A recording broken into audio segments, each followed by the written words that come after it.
Bien, pues seguimos con la explicación. Siguiente punto, el ciclo del agua, ¿vale? El ciclo del agua o ciclo hidrológico, que da lo mismo, como lo habléis, conjunto de procesos que permiten al agua cambiar de estado y circular entre la atmósfera y la superficie terrestre. Expliquemos esto de otra manera. Pues todas las cosas que le pasa al agua, ¿vale? Para poder cambiar de estado, es decir, para que pueda pasar de sólido a líquido, de líquido a gas y de líquido a sólido y de sólido a líquido. ¿Vale? Entonces todos esos procesos químicos o de calor que sufre el agua para cambiar su estado y eso que le permite circular entre la atmósfera y la superficie terrestre. Es decir, en la superficie terrestre está en forma de hielo, en forma de agua líquida y en la atmósfera está en forma de vapor.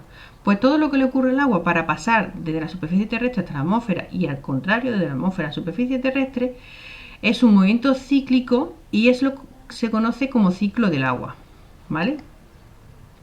¿Cómo puede ocurrir este tipo de cosas? ¿Por qué ocurre realmente que pueda pasar el agua de la atmósfera a la superficie terrestre? Por la acción combinada de dos fuerzas, por así decirlo, ¿vale? El Sol y la fuerza de la gravedad, ¿vale? El Sol hace que se puedan cambiar de estado. Los cambios de estado era pasar de sólido a líquido, de líquido a gas, de gas a líquido, de sólido a líquido. Esos son los cambios de estado, ¿vale? ¿Cómo cambia? Dándole calor. El Sol le da calor al agua, ¿vale? Y al darle calor al agua, esta cambia su estado. Así que el Sol hace posible los cambios de estado. Así que podemos tener agua líquida en superficie que por evaporación pasa a la atmósfera. Y luego por la fuerza de gravedad.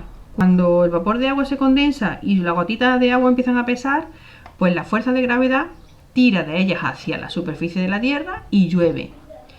O nieva, es decir, precipitaciones pueden ser tanto de nieve como de lluvia, de agua, ¿vale? Así que en este momento ya lo que hacemos es devolver el agua a la superficie terrestre. Así que el Sol hace posible los cambios de estado y la fuerza de gravedad hace que el agua vuelva a la superficie terrestre. Y así en un ciclo continuo y continuo y continuo. Expliquemos el ciclo del agua con el dibujo básico, ¿no? Lo primero, siempre vamos a poner la evaporación en zonas grandes, océanos, mares, pero realmente la evaporación, como veis, ocurre en todos sitios donde hay agua líquida. Así que en todos los sitios donde hay agua líquida, el calor del Sol calienta ese agua y se evapora, ¿vale? Ese agua se evapora y sube a la atmósfera.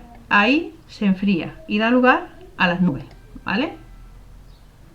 La transpiración que os puse aquí, fijaos porque señalaba aquí quizás un poquito más a las plantas, pues también las plantas se calientan por el sol y al calentarse por el sol, ¿qué hacen? Pues desprenden agua en forma de vapor que también asciende a la atmósfera, ¿vale? Y se unen a la que se ha evaporado desde los ríos, los mares y los océanos y los lagos, ¿vale? A través del proceso de transpiración y van a dar lugar a las nubes, ¿vale? Así que la condensación ocurre cuando ese vapor de agua se enfría y empieza a formar gotitas. Es decir, cuando hablamos de vapor de agua, la estructura del agua no es gotita, es vapor, ¿vale? Sé que es difícil para vosotros entenderlo. Cuando hablamos ya de gotitas, hablamos ya de una condensación y el aire se ha enfriado y ha hecho que las moléculas de agua se junten unas con otras dando lugar a gotitas. Conforme estas gotitas empiezan a unirse unas con otras y a formar cada vez nubes más grandes y hace más frío, pues la fuerza de la gravedad actúa y entonces llueve, nieva o graniza, ¿vale? Entonces precipita el agua, ya sea en forma de agua, de lluvia, o en forma de nieve, o incluso en forma de granizo, ¿vale?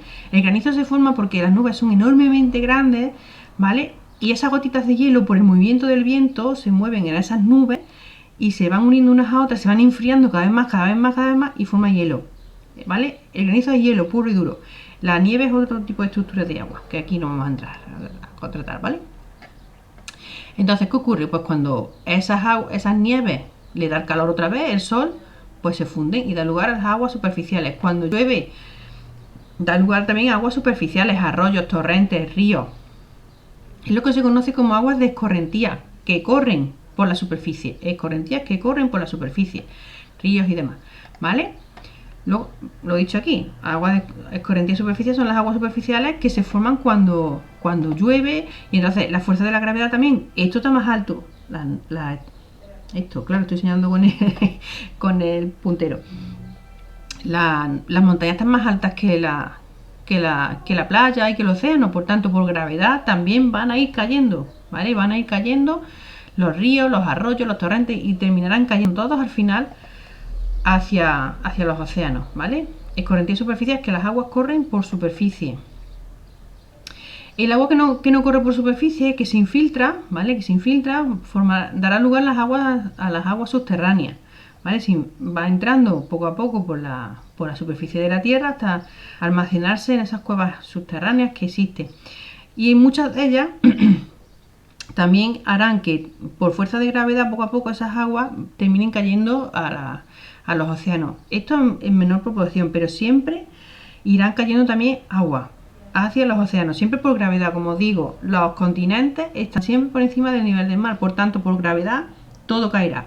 El sol calentará y cambiará los estados del agua, ¿de acuerdo? Bien, pues vamos a volver a parar aquí.